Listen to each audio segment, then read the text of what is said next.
শ্রী ভাদ্রবতী কৃষ্ণপক্ষিয়া অন্নদা একাদশীর মাহাত্ম্য ব্রহ্ম বৈবর্ত পুরাণে বর্ণনা করা হয়েছে।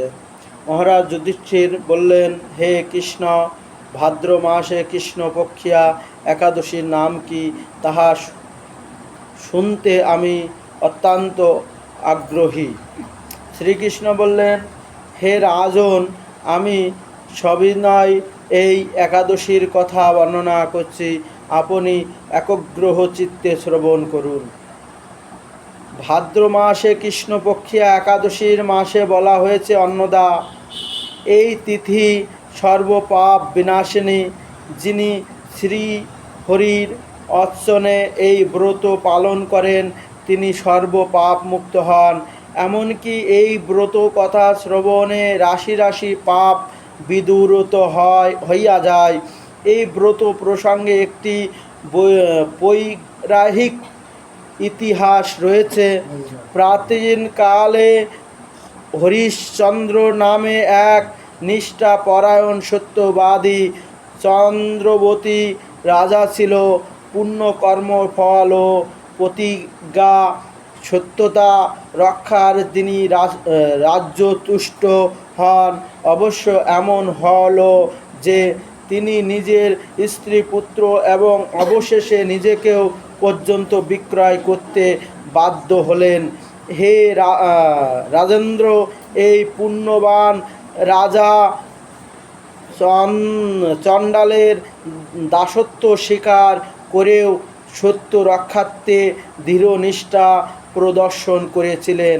তিনি শ্মশানে মৃত ব্যক্তির বস্ত্র কর রূপে গ্রহণ করেছিলেন। এইভাবে তার বহু বৎসর কেটে গেল। দুঃখ সাগরে নিমজ্জিত হয়ে তিনি কি করি, কোথায় যায়, কিভাবে এই দুর্দশা থেকে উদ্ধার পায়, এই চিন্তায় তিনি দিন রাত্রি বিভোর হলেন। এমন সময় দেবক্রমে পর দুঃখী গৌতম ঋষি রাজার কাছে এলেন। রাজা মুনিকে দর্শন করে ভক্তি ভরে প্রণাম করলেন। করজোড়ে তার সামনে দাঁড়িয়ে একে একে নিজের সমস্ত কথা জানাইলেন।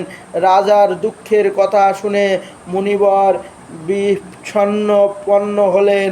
অত্যন্ত ব্যথিত হয়ে তিনি বললেন, হে রাজন, ভাদ্র মাসে কৃষ্ণপক্ষিয়া একাদশী অন্য নামে প্রসিদ্ধ।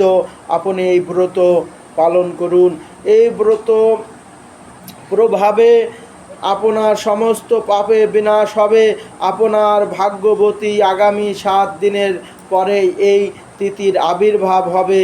ওই দিনে উপবাস থেকে রাত্রি জাগরণ করলে এইভাবে ব্রত উদযাপন আপনার সমস্ত পাপ ক্ষয় হবে। হে রাজন, আপনার পুণ্য প্রভাবে আমি ওইখানে এসেছি জানাবেন। এই কথা বলে গৌতম ঋষি আস্তহিত হলেন। ঋষিবরের উপদেশে মতো তিনি শ্রদ্ধা সহকারে সেই ব্রত পালন করলেন। তার ফলে তার সমস্ত পাপ দূরীভূত হলো।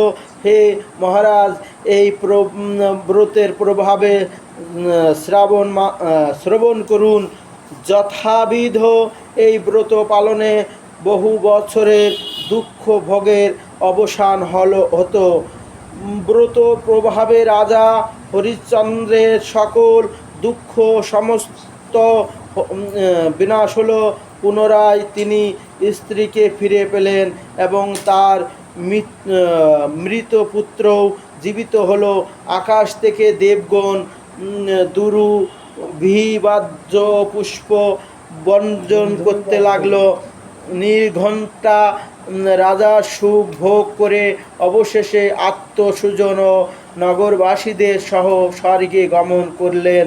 হে মানুষ নিষ্ঠা সহকারে এই ব্রত পালন করলে তিনি শ্রীহরি চরণে ভক্তি লাভ করে অবশেষে দিব্য ধামে গমন করেন। এই ব্রতের মাহাত্ম্য পাঠ ও শ্রবণের অশ্বমের যজ্ঞের ফল লাভ হয়। ওম শান্তি, ওম শান্তি, ওম শান্তি।